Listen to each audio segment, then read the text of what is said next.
G'day,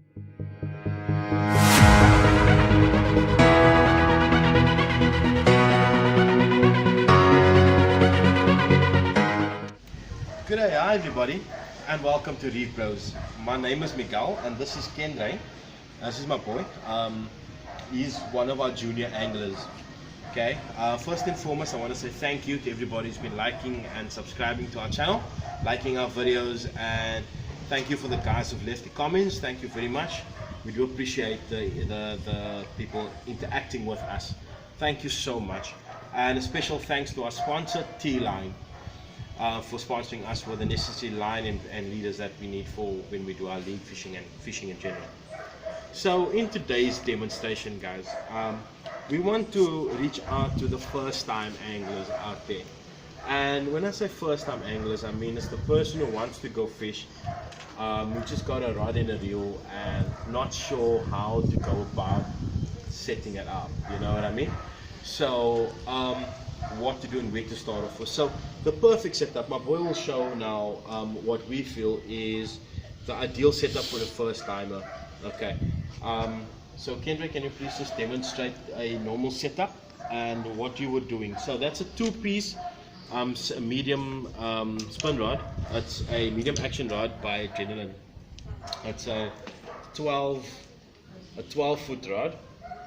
Okay, so he's setting up the rod.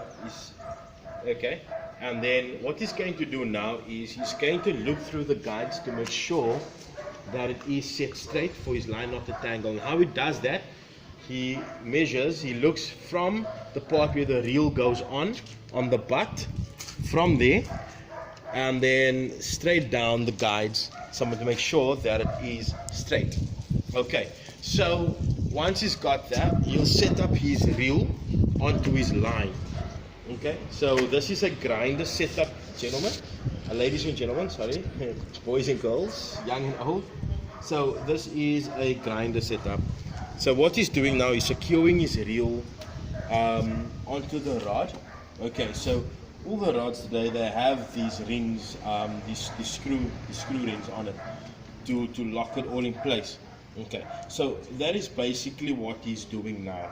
So once he has that, he's going to loosen the drag on his reel.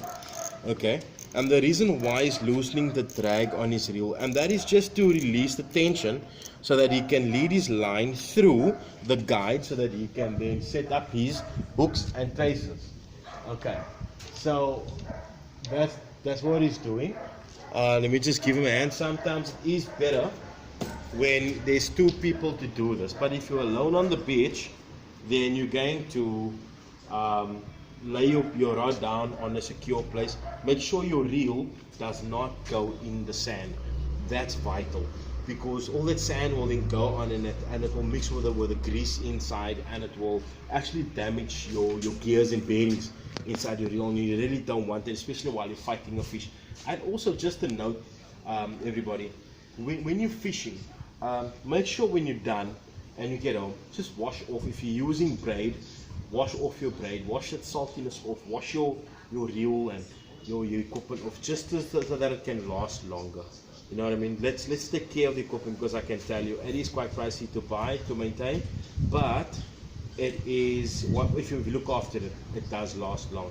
Okay, so here we go. Kendra has now set up his reel onto his rod, and he basically can go ahead and set up his trace now. And just watch the other videos that we have posted on traces for edibles, that will set up from swivel onto hook snoot, onto sinker, and then bait. Okay, so there we go. Thank you, Kendra, for demonstrating that. Now, for the more intermediate fisherman or someone who's fished before and has moved on to a different setup, so this is a type of setup that I use for my edibles. Okay, so for my edibles, this is a 12-foot rod. Okay, it's an old school one-piece graphite rod, solid rod, very flexible, but also very strong. It's an old school Blue Marlin, okay, which was handed down from my father. So in doing so, the reel that I'm using or demonstrating is a old Pen 500 Jigmaster. I love this reel. It's been handed down. It's a family heirloom. This is from grandfather to father to me. Okay, and I'm sure this will then go down to my son one day. You know, depends on how serious he is about his fishing. But yeah, this is a completely different setup. The gear mechanism, the levers, the spool, everything is different. So in doing this, okay, yeah, you don't have to look through the guides. It's a one-piece rod. So I'm going to set this up. Very easy to do. Very quick, very easy. Okay. As you can see, there's a lot of oxidization on this rod. It's very old. There we go. So there we go. And I'm just locking it all in place. Always make sure that your reel, is locked in place completely, right? There's no play in it. Okay, so the way I do it is when I set up my line to make sure that this doesn't overspool, because the moment this overspools your spool, it overruns. It forms a massive knot here, and they call it a crow's nest. Okay, so it overruns and it's just a whole lot of mess over here. Okay, so the line that I'm using is 0.60 T line. That's my leader that I use in here. So how I do it is I activate my drag, okay, and then I release the spool on the side. Okay, so it's not all multipliers that has the same setup, but it all does have a drag and a spool release. Okay, so I do this. Okay, so I'm just going to lead it through the guides. Very, very simple. As you can hear, that, your reel is not going to overrun, even though your spool is free.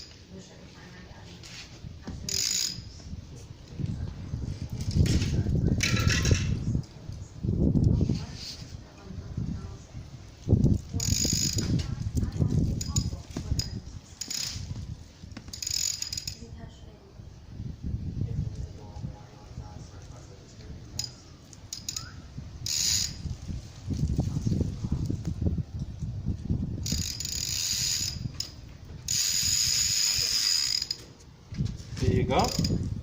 So what I do is, once I have it here, I hold it all together, okay, to make sure that it doesn't fly around. I lock the spool first, take the drag off, and it locks. Okay, so now I'm able to set up my reel quick and easy. Okay, very, very simple, very nice. And just know, guys, when casting with the multiplier, because it is different to the grinder, the butt is shorter so that you can do this. You hold it there, okay? So that you can control your spool with your thumb. Don't put your finger on the line, it will burn. Hold it onto the spool and control the speed there, okay, when you're casting. So we're going to move on to a different type of setup, okay, which is this over here. This is my shark rod. This is my Okuma Azores. It's a full Okuma Azores setup, okay, which I run one more T-line leader on. Okay, so I find it to be the one more being very, very, very strong, and I'm able to tow basically anything with it. So yeah, what happens here is, when I lead my line through this rod, I set it up already, but this is a 3-piece rod, okay? This is 3 pieces. So how it works is, this rod, you don't need to look through the guides. As you can see, this rod has markings already, okay? It has markings, so you line up your markings. Once your markings is lined up, you will automatically see that your guides line up. I set it up with the midsection and the front section first into each other, and make sure your rod is securely in place before settling it into the butt. It makes it so much easier to set it up, instead of having the bottom part, then doing this. Now you must go all the way to the front, and it's really uncomfortable to do it that way. You set up your mid and your front section first, and then set it up onto your back section. That's way easier, people. So once you have, you can set up your rod. Okay, your rod goes here, and this is a bionic finger used for when you're fishing with braid. So instead of having the little glove to prevent your finger from being cut by the braid, and yes, braid does cut, it can cut your finger off. So you tie your braid around there, and this is what you will use when you cast. Okay, so ladies and gentlemen, boys and girls, fishing or angling does come with some form of legal restraint. So by saying that, please make sure that you have the necessary permutation with it. So have your permits ready. It's like 76 Rand for a standard permit at your local post office. And if you want to add on baits and different fishing methods, you can add it on. Obviously, the more you add on, the more expensive it becomes. Please ensure your permit is always with you, because it is a hefty fine. So rather just prevent that. Okay, prevention is better than cure people. The other thing that I would like to say is, and I cannot stress this enough, is with every species there's a bag limit, everybody. Make sure that your fish is within legal size limit. For example, if you're catching a cob, your cob is 60 centimeters and more. Anything under 60 centimeters, that's an immediate release. You cannot keep it. Please understand that. It is to protect all the species out there as they are being depleted. Okay, so let's look after our environment. Let's limit our catch, not catch our limit. If you do catch one or two that's over the legal size limit of 60 centimeters, by all means keep it, but don't go and catch 4 and 5 and 6. No, I think it's just right to look after environment so that our future, which is our children out there, can continue fishing and enjoy the sport, and even their kids further on. You know what I mean? So let's be mindful of our limits that has been set out there. So everybody, thank you very much for taking the time to watching this video. I hope we're able to assist our first time anglers out there, and we really do care, and there's more to come. There's more clinics, there's more videos to come. It's just we cannot do any videos at the moment because of this lockdown, but let's hope and pray everything goes well for the country and also for the world medically with this whole coronavirus thing, and we can actually go and fish, that everything gets lifted and people are healthy again, and we can go fish again, and we can actually do some videos on the beach. So thank you very much, all our subscribers, everybody, and if you have not subscribed yet, subscribe at the bottom, and please press the like button and the notification bell on the side there. Thank you very much, and thank you very much T-Line for sponsoring us with Line and making this video possible. Have a good day.